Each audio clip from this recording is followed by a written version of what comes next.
నిరూపించుకోండి, మీరు ఆలోచన చేయండి, కృష్ణా నదిని కాపాడండి అని చెప్పి నేను ప్రభుత్వాన్ని డిమాండ్ చేస్తా ఉన్నాను. Thank you.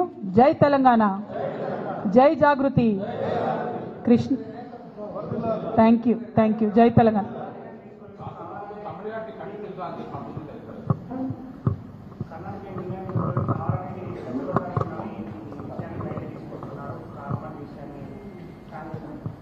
ఇప్పుడు తమ్మిడిహట్టి డిఫరెంట్ ఇష్యూ, అది గోదావరి నది వాళ్ళు కట్టాలనుకుంటున్నారు, దాని మీద కూడా పలు రకాల అభిప్రాయాలు ఉన్నాయి. బట్ ఇవాళ ఇంపార్టెంట్ ఇష్యూ కృష్ణ. మీరు అన్నట్టు వాళ్ళు చెప్పకపోవడం ఏం లేదు, బాజాప్తా కర్ణాటకలో క్యాబినెట్ మీటింగ్ పెట్టి వాళ్ళు 70,000 కోట్లు ఫేజ్ వైజ్గా ఎట్లా రిలీజ్ చేస్తామని ఫండ్స్ కూడా వాళ్ళు రిలీజ్ చేయడం జరిగింది. అదేవిధంగా ల్యాండ్ అక్విజిషన్ ఫేజ్ వైజ్ ఎట్లా చేస్తామని కూడా వాళ్ళు ప్రాపర్ ప్రణాళిక రూపొందించుకొని క్యాబినెట్ అంతా కూడా ఒక దగ్గర కూర్చొని చెప్పిన తర్వాత నిర్ణయం జరగలేదు అని చెప్పి ఇట్లాంటి మాటలు మాట్లాడడం నిజంగా కూడా మీ మహబూబ్ నగర్ బిడ్డలకు, నల్గొండ బిడ్డలకు వాళ్ళకు ద్రోహం చేయడం తప్ప ఇంకోటి కాదని చెప్పి నేను భావిస్తూ ఉన్నాను.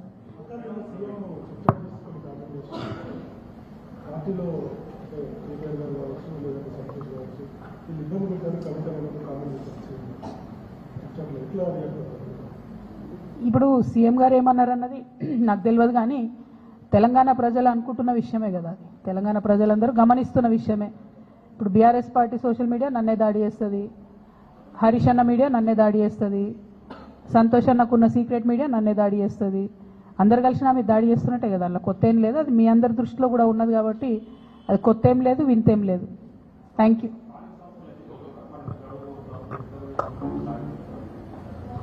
ఎక్కడ మాట్లాడిరండి, ఒక్కసారి కూడా కనీసం బీసీల మీటింగ్ రివ్యూ తీసుకోవడం లేదు సీఎం గారు.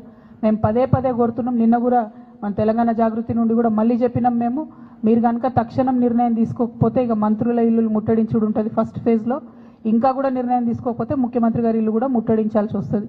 ఎందుకంటే 30 తారీఖు నాడు ఎన్నికలని చెప్తే కూడా కనీసం బాధ్యత లేకుండా మాట్లాడకుండా చివరి నిమిషంలో కోర్టుకు పోదాంలే అనేటటువంటి ఒక వైఖరి నిర్లక్ష్యపూరితమైన వైఖరి రాష్ట్ర ప్రభుత్వం చేస్తూ ఉన్నది. ఇది బీసీలను వారు పట్టించుకోవట్లేదు అనడానికి సంకేతం. మా పోరాటం మాత్రం ఆగదు, ఖచ్చితంగా చాలా సీరియస్గానే ముట్టడి కూడా ప్లాన్ చేస్తాం.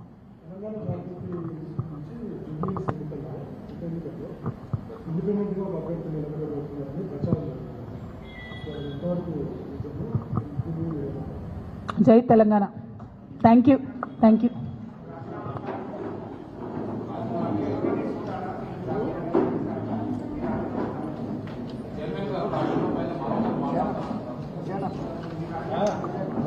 రాజీనామా నేను మంచి స్పీకర్ ఫార్మాట్లో ఇచ్చేసిన.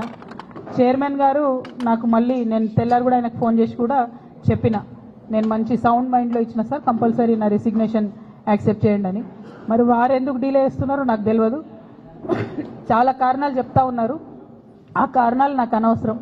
నేను రాజీనామా చేసినాను, బీఆర్ఎస్ పార్టీ ద్వారా నాకు వచ్చినటువంటి పదవి ఆనాడు వద్దనుకున్నా, ఇవాళ కూడా వద్దనుకుంటున్నా. మళ్ళీ పంపమంటే మళ్ళీ పంపుతా ఉత్తరం, నాదేం ప్రాబ్లం లేదు. Thank you. ఏం అడగలే, నాకు ఎక్స్ప్లెనేషన్ అడగలే, ఏం అడగలే.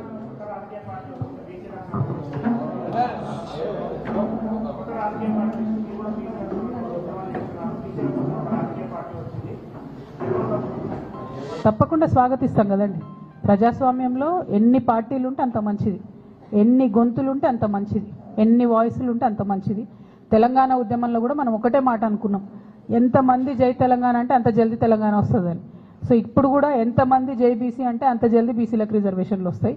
కాబట్టి అందులో సెకండ్ థాట్ ఏం లేదు, తప్పకుండా స్వాగతిస్తాం. Thank you. జై తెలంగాణ. ఇంకా చాలా మాట్లాడేది ఉండేనా మనం. నా బాధ ఏంటంటే నేను బతుకమ్మ చెప్తే మీరు కృష్ణా నీళ్ళు వేయరేమో అని. దానికేనా రేపటి నుంచి బతుకమ్మ సంబరాలు ప్రారంభం అవుతున్నాయి. ముందుగానే తెలంగాణ ఆడబిడ్డలందరికీ కూడా బతుకమ్మ పండుగ శుభాకాంక్షలు తెలియజేస్తూ ఉన్నాం. మరి ఎట్ ద సేమ్ టైం వచ్చినటువంటి ఆహ్వానాలన్నింటినీ కూడా పరిశీలన చేసి దాని ప్రకారం ఒక షెడ్యూల్ తయారు చేసుకోవడం జరిగింది. ఆ షెడ్యూల్ కూడా నిన్న మీ అందరికి కూడా రిలీజ్ చేయడం జరిగింది. అందులో భాగంగా మొదటి రోజు చింతమడకకి వెళ్తూ ఉన్నాము. మరి అట్లానే తర్వాత కార్యక్రమాలన్నింటినీ కూడా మీకు చెప్పడం జరిగింది. అట్లానే ఎప్పుడు చేసినట్టే తెలంగాణ జాగృతి నుండి కూడా ఈసారి ఒక పాట కూడా మళ్ళీ చేస్తూ ఉన్నాము. దాన్ని మాటల తిరుపతి గారు సోదరుడు తను రాసిండ్రు, మంగ్లీ పాడుతున్నది. సో ఈరోజు ఈవినింగో రేపు మార్నింగో అది కూడా రిలీజ్ అవుతుంది. సో అట్లా ఎప్పుడు చేసినట్టు బతుకమ్మ సంబరాలు ఎక్కడ తగ్గకుండా చేయాలని అనుకున్నాం. పోయినసారి మీకు తెలుసు రాజకీయంగా క్లిష్ట పరిస్థితులలో పోయినసారి హాజరు కాలేనటువంటి పరిస్థితి ఉండే. ఈసారి అన్ని చోట్ల బతుకమ్మ చేసుకోగలగడం అన్నది చాలా సంతోషాన్ని ఇచ్చే విషయం.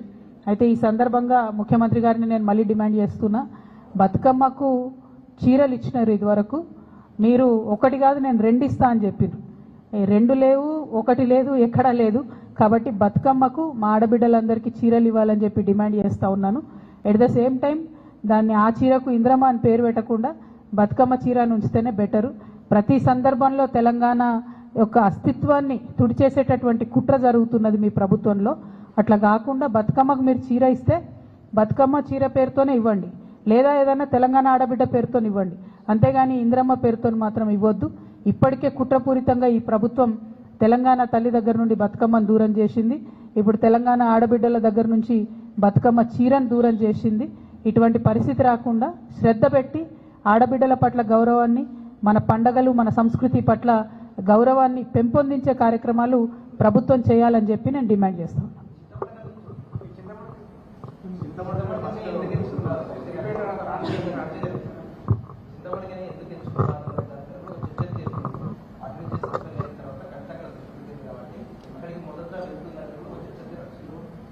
అంటే ఇప్పుడు ఆహ్వానాలు చాలా వచ్చినాయి బ్రదర్.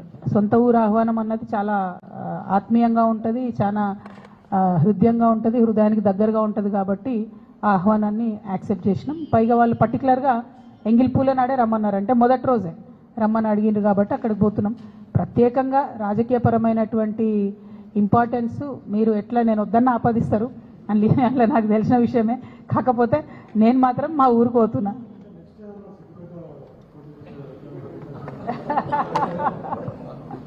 అంత దూరం ఆలోచన చేయలే బ్రదర్, అంత దూరం ఆలోచన చేయలే. Thank you so much.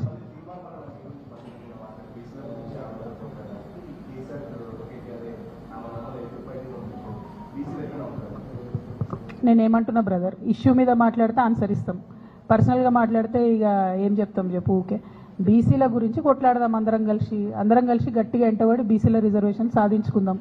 ప్రభుత్వం మీద చేయాల్సిన కొట్లాట ఇడిచిపెట్టి బీసీల కోసం కొట్లాటలు మనం లోలు పెట్టుకుంటే ఏమొస్తుంది? అందరం కలిసి ప్రభుత్వం మీద ఫైట్ చేయాలి, అందరం కలిసి లీగల్ ఫైట్ చేయాలి, స్ట్రీట్ ఫైట్ చేయాలి, అవసరమైన కాడ బీసీ రిజర్వేషన్ సాధించాలి. జై తెలంగాణ.